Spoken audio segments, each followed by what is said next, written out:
But then the opening ends, and the middle game begins.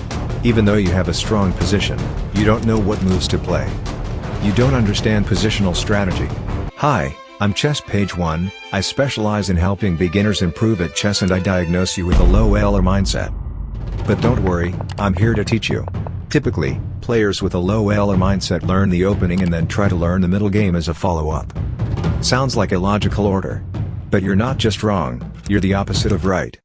Last week I spent hours hopping on voice chats with you guys, just to find out that almost everybody is confused about the middle game and more specifically about positional strategy. So I started investigating. And I found the solution. This is Capablanca, one of the greatest chess players of all time, with an 8-year streak of not losing a single game. He was known for his ridiculous positional understanding.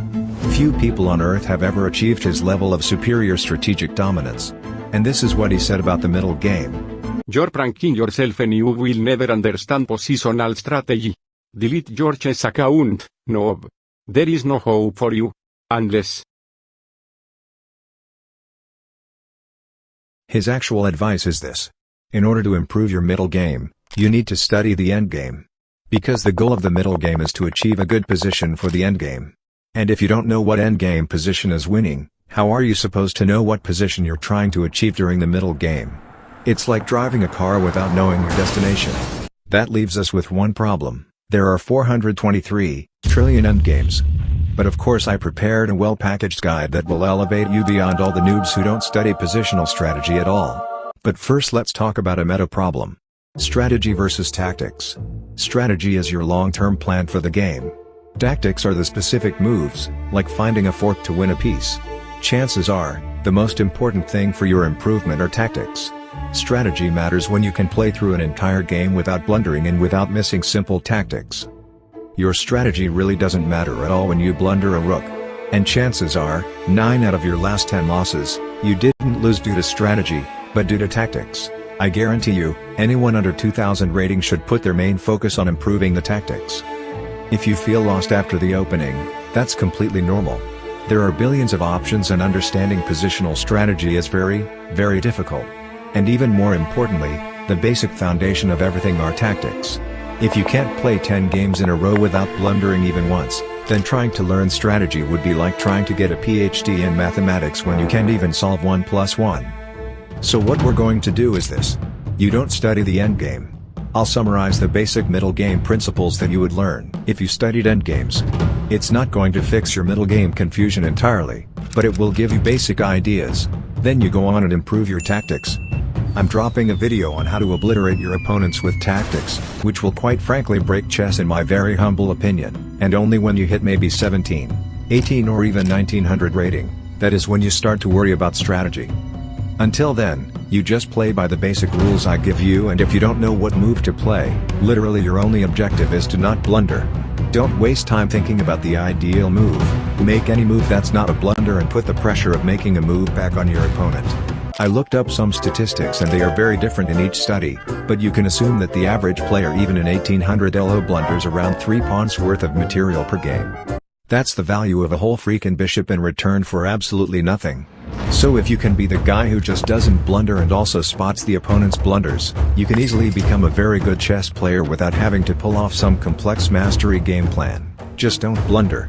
This will make the big confusion fun. You don't have a game plan, your opponent doesn't have a game plan, everybody is confused.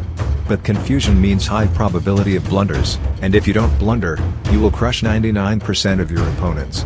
Congratulations, you are now enlightened and smart. So here are the basic middle game principles that actually matter. You can use these, but remember, whenever you feel like you need a complex strategy, just don't blunder.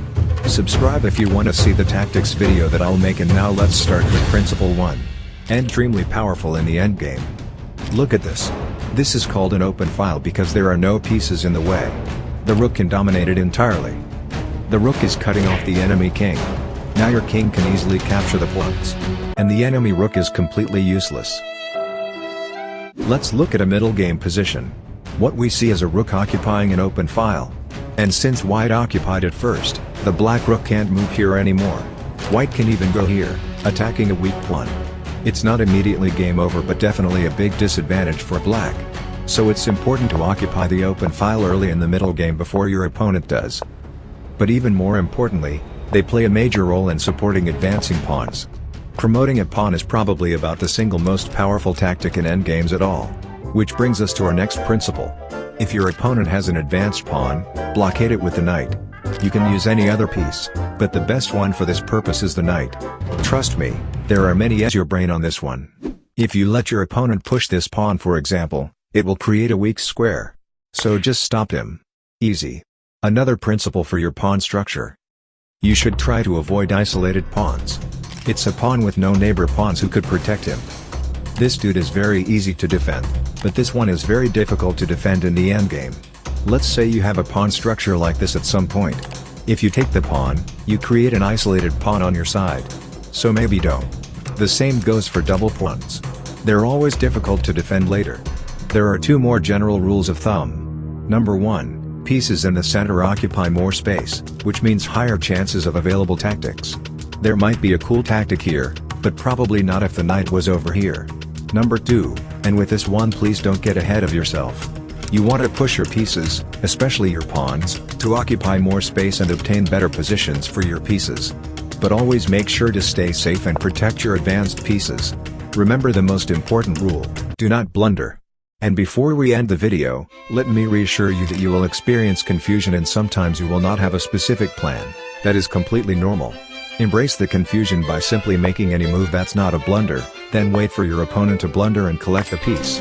Your next step is to learn how to not blunder and how to spot tactics in a real game of chess, not just in puzzles. That's exactly what my next video will be about. Make sure to subscribe and watch it if it's already online.